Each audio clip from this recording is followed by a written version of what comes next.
Good evening mga kapuso. Tuloy ang paghahatid saya ni Maha Salvador sa Kapuso Network dahil sa upcoming sitcom na pagbibidahan nila ni na Bossing Vic Soto at Jose Manalo. Yan ang Open 24/7 kung saan bida rin ang ilang Sparkle Stars.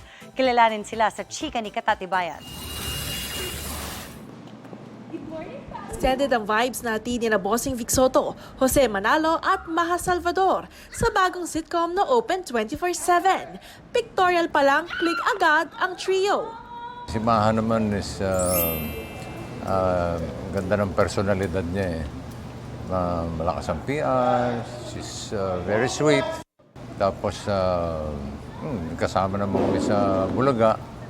Matagal-tagal din yun, more than 1 year. And so, yung vibes, nandun na eh. But first time ko siya makakasama na yung, kumbaga, in a sitcom, may, as an actress. Hindi lang basta siya puro patawa. Kumbaga, dapat may laman na eh. May laman na nagaling sa puso. Yung mga istorya na tatalakayin ninyo, makaka-relate yung mga tao. Timing daw ang offer, lalo't may iba siyang pagkakabalahan in the future. Dream ko talaga na makatrabaho si Bossing. Hindi nga lang sa pelikula niya, pero at least sa sitcom naman niya. Pero sa totoo lang, mas challenging daw ang pagpapatawa kesa sa drama. Gaganap si Maha bilang si Micaela na Kenkoy at Uber sa Kikay. Ito na yung pinaka-maarteng role na gagawin ko. Like, maraming move. Ngayon palang pagod na ako, gano'n. Hindi, pero exciting. For me, parang yung iba subtle lang yung pagka-arte niya eh. Ito, matindi. Kita naman parang kumpleto ako sa lahat. Diba? Todo kulot, meron pang headband, tapos ang daming abubol. Pero exciting kasi, kailangan ko ng maraming energy. Sasama rin sa crew ng Open 24/7 ang Sparkle Gen Z artists na sina Bruce Roland, Anjay Anson, Kim Sontan, Abed Green at Muriel Lomadilla. Pati na ang Team Jolly na sina Sofia Pablo at Allen Ansay.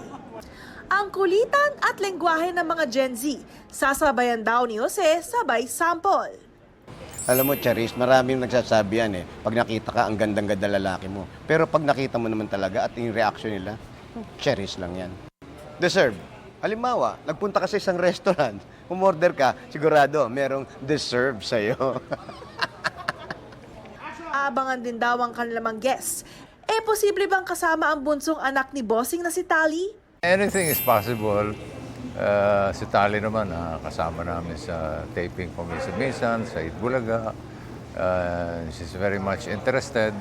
Pero siyempre, hindi naman namin itutulak sa showbiz, no?